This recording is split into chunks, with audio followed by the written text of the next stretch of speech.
पाणी ओतलं जात नाही आणि त्या पोराला वाटणारच ना की तर आपल्याला माठाला हात लावायची सुद्धा परवानगी नाहीये.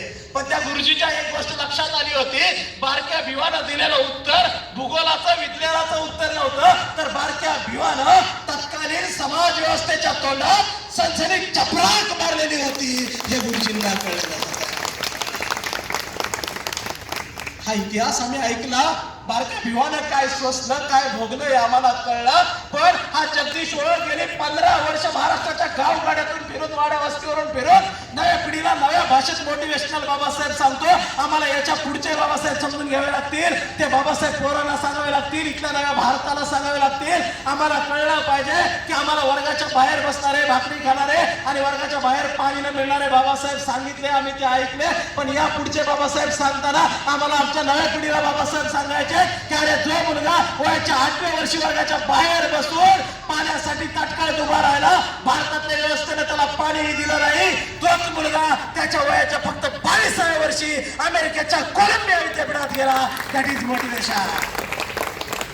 जगाच्या पाठीवर इतकी प्रेरणादायी गोष्ट घडली नसेल की ज्या पोराला वर्गाच्या बाहेर बसवलं, त्या पोरानं जगातल्या सर्वात महत्वाच्या विद्यापीठात वयाच्या फक्त 22व्या वर्षी ऍडमिशन मिळवलं आणि 22व्या वर्षी तो पोरगा भारतातून अमेरिकेत गेला. काय काय या भारताच्या इतिहासात इतकं प्रेरणादायी.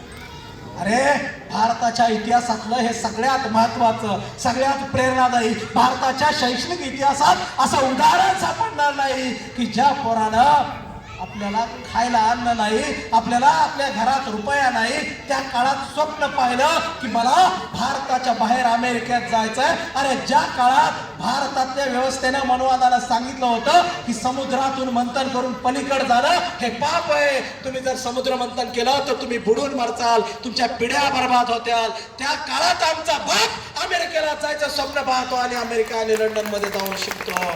हा इतिहास आहे.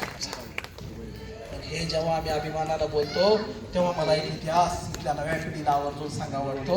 हे अमेरिकेला जायचं स्वप्न हा बाप माणूस वयाच्या 22व्या वर्षी पाहतो. आज आमची 32शीत गेलेली पोरं सुद्धा पुणे विद्यापीठात जायचं स्वप्न पाहत नाहीत. ही खरी मोठी शोकांतिका आहे.